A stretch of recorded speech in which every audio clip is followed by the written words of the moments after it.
Breaking news. At the G7 summit, Zelensky met Yoon of South Korea. According to Volodymyr Zelensky, president of Ukraine, he met with South Korean President Yoon Suk-yeol on Sunday to discuss South Korea's support for Ukraine in its conflict with Russia.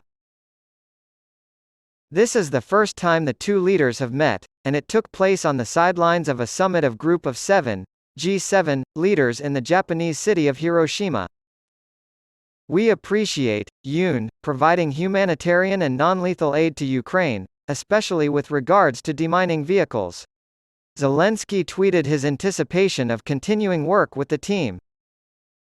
Russia has been invading Ukraine for 15 months, but Yoon was briefed on the situation at the front and how Ukraine is fighting back against Russia's full-scale aggression, as Zelensky put it. According to Yonhap, a South Korean news agency, Yoon's office confirmed that he and Zelensky met at Ukraine's request. Zelensky's office released a statement saying the two countries would be exchanging delegation visits. Last week, Olena Zelenska, the First Lady of Ukraine, traveled to South Korea to speak at a press conference. According to South Korea's presidential office, she met with Yoon and requested non-lethal military aid for her country. Seoul announced an agreement with Ukraine the next day to provide $130 million in financial aid, which was a direct response to Ukraine's request for assistance. Major artillery shell producer South Korea has denied reports that it has supplied Ukraine with heavy weaponry due to diplomatic tensions with Russia. Yoon told Reuters last month that if civilians in Ukraine come under a large-scale attack or because of a situation the international community cannot condone, his government may not insist only on humanitarian or financial support. Hyunsu Yim did the reporting. Lisa Shoemaker and William Mallard did the editing.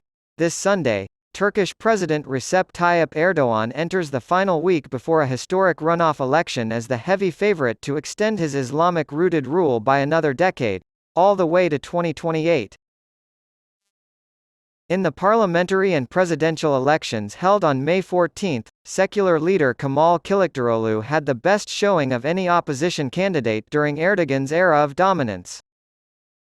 The retired bureaucrat of Kurdish Alevi descent won nearly 45% of the vote by overcoming ethnic barriers and Erdogan's control over the media and state institutions. While Erdoğan didn't quite make it to the majority in the first round, he was still very close. Despite Turkey's worst economic crisis since the 1990s and polls predicting his first national election loss, the 69-year-old leader pulled it off. The secular party that ruled Turkey for most of the 20th century will need Kılıçdaroğlu to rally his demoralized troops and overcome the odds once again if they want to regain power.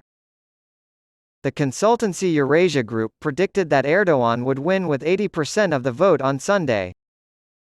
It will be an uphill struggle for Kılıçdaroğlu in the second round, agreed Hamish Kinnear of the Verisk Maplecroft consulting firm.